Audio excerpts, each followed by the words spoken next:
మన ప్రభువును ప్రియరక్షకుడైన యేసుక్రీస్తు నామములో మీ అందరికీ శుభాభివందనాలు తెలియజేస్తూ ఉన్నాను. మరలా ఈ దినము దేవుని యొక్క వాక్యం ద్వారా మిమ్మల్ని సందర్శించడానికి దేవుడిచ్చిన ఈ మంచి సమయానికై దేవుణ్ణి ఎంతగానో స్తుతిస్తూ ఉన్నాను ప్రియులారా. ఈ దినము దేవుని వాక్య ధ్యాన నిమిత్తమై ఆదికాండము 9వ అధ్యాయము 16వ వచనంలోని ఒక వాక్య భాగాన్ని ధ్యానాంశంగా గమనిద్దాం ప్రియులారా.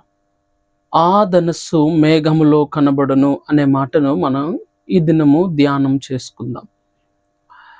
దేవుడైన యెహోవా నోవహును తన కుటుంబాన్ని కాపాడి మిగతా ప్రజలందరినీ కూడా జలప్రళయం ద్వారా దేవుడు శిక్షించినట్లుగా మనం గమనిస్తూ ఉన్నాం. నరుల ఆలోచనలను వారి హృదయ తలంపులను చూచినప్పుడు యెహోవా దుఃఖపడి నరులను సృజించినందుకు యెహోవా దుఃఖపడెను. అయితే ఆ తరములో నోవహు నిందారహితుడును నీతిపరుడుగా ఉండినట్లుగా మనం గమనిస్తున్నాం. అందుచేత దేవుడు నోవహును తన కుటుంబాన్ని లేదా దేవుడు జలప్రళయం ద్వారా నోవహును ప్రత్యేకపరిచి మిగతా ప్రజలందరినీ కూడా జలప్రళయం ద్వారా దేవుడు తుడిచిపెట్టేశాడు. ఆ తర్వాత దేవుడు ఒక నిత్య నిబంధనను నోవహుతో చేసినట్లుగా మనం గమనిస్తున్నాం. ఇక మీదట నేను భూమిని శిక్షించకుండానట్లుగా సమాధానకరముగా మేఘములో మీకు ఇంద్రధనస్సు కనబడుతుంది అన్నట్లుగా దేవుడు ఒక ఇంద్రధనస్సును మనకు ఇచ్చినట్లుగా గమనిస్తూ ఉన్నాం ప్రియులారా. ధనస్సును ఇచ్చినట్లుగా మనం గమనిస్తున్నాం. ఇంగ్లీష్లో రెయిన్బో అంటారు కదండి. ఎందుకు అనంటే ఎప్పుడైతే వర్షం పడుతుందో లేదా ఎప్పుడైతే మేఘాలు వస్తాయో దేవుడు ఒక ఇచ్చిన నిబంధన నేటికీ జరుగుతూనే ఉంది. సాధారణంగా వర్షం పడిన తర్వాత వర్షం పడకముందో మనకు ఆ యొక్క ధనుస్సు అనేది ఆకాశంలో కనబడుతూ ఉంటుంది. 7 రంగులు ఉంటాయి. విబ్జార్ అనబడిన ఈ యొక్క ఆంగ్ల పదంలో ఉన్న అన్ని రంగులు కూడా అందులో ఉంటాయి ప్రియులారా. కొన్నిసార్లు 2 రంగులు 3 రంగులు ఆయా పరిస్థితులను బట్టి ఆ యొక్క రంగులు ఏర్పడుతూ ఉంటాయి. సైంటిఫిక్గా మేబీ ఎందుకు ఆకాశంలో రెయిన్బో కనబడుతుంది, ధనస్సు కనబడుతుందో సైంటిఫిక్గా కొన్ని యొక్క థియరీస్ ఉండొచ్చు, ఉండకపోవచ్చు. అయితే ఆకాశంలో ఎందుకు అలా ఏర్పడుతుంది అని అంటే దేవుడు అనాది కాలంలో ఇచ్చిన నిబంధన నేటికి మేఘం వచ్చినప్పుడు వల్ల వర్షం పడి ఆగిపోయినప్పుడల్లా మనకు ఆకాశంలో నేటికి సూచనను దేవుడు ఇస్తూ ఉన్నాడు. ఎందుకంటే అప్పట్లో 40 దినములు 40 పగళ్ళు ప్రచండమైన వర్షాన్ని దేవుడు ఆకాశపు తూములను తెరిచినట్లుగా లేఖనాల్లో గమనిస్తూ ఉన్నాం ప్రియులారా. దేవుడు ఆకాశపు తూములను తెరవడాన్ని బట్టి భూమి నిండా నీరు వచ్చింది.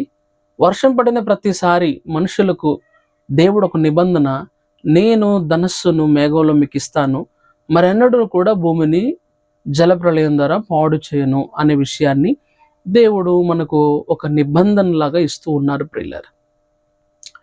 అయితే ఈ మాట ద్వారా మనం ఏమి నేర్చుకోవచ్చు అని అంటే ఈ ధనస్సు దేనికి సాదృశ్యంగా ఉన్నది అని అంటే లేదా ఎవరికి సాదృశ్యంగా ఉన్నది అని అంటే యేసుక్రీస్తు ప్రభు వారికి సాదృశ్యంగా ఉండినట్లుగా మనం గమనిస్తూ ఉన్నాం. ఎలాగా అంటే నేను భూమిని మరెన్నడూ కూడా శపించను, భూమిని మరెన్నడూ కూడా శిక్షించను. ఈ భూమి మీద మనుషులు చేసిన పాపాన్ని బట్టి దేవుడు శిక్షించాలని తలంచితే ఎన్నో మార్లు దేవుడు శిక్షించి ఉంటాడు. జలప్రళయం ద్వారానో సొదొమ గొమొరాలను నాశనం చేయడం ద్వారానో మరొకటి ద్వారా దేవుడు అనేక ప్రజలను శిక్షించాడు. కానీ యేసుక్రీస్తు ద్వారా లేదా యేసుక్రీస్తు నిమిత్తమును బట్టి మరెన్నడూను కూడా దేవుడు ప్రకృతిని కానీ లేదా మరొకరిని కానీ నాశనం చేయడు. ఎందుకంటే ఆయన అందరి పాపాలను సిలువలో భరించాడు గనుక ఇక మీదట నా నూతన నిబంధనను నేను మీకు ఇస్తున్నాను అన్నట్లుగా లేఖనాల్లో గమనిస్తూ ఉన్నాం ప్రియులారా. వాక్యం ఉంటున్న నా జీవితంలో ఆ ధనస్సు మనకు సమాధానకరంగాను, ఆ ధనస్సు దేవుని నుంచి ఒక నిబంధనను, దేవుని నుంచి ఒక వాగ్దానాన్ని మనకు తీసుకుని వస్తుంది ప్రియులారా. ఆ ధనస్సు యేసుక్రీస్తు ప్రభు వారికి సాదృశ్యంగా ఉండి మనుషులందరి పాపముల నిమిత్తమై ఆయన ఒక్కమారే సిలువలో చనిపోయినట్లుగా మనం గమనిస్తున్నాం. తిరిగి లేవడాన్ని బట్టి ఒక నిరీక్షణకరమైన స్థలముగా నిరీక్షణను దేవుడు మనందరికీ అనుగ్రహిస్తున్నాడు. దేవుడి ఇట్టి మాటలు మన వెనుకల్లో దీవించును గాక. ఆమెన్. ప్రార్థన.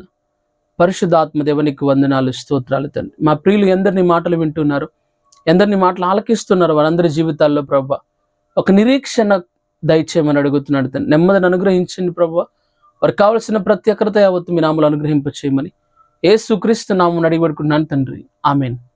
God bless you.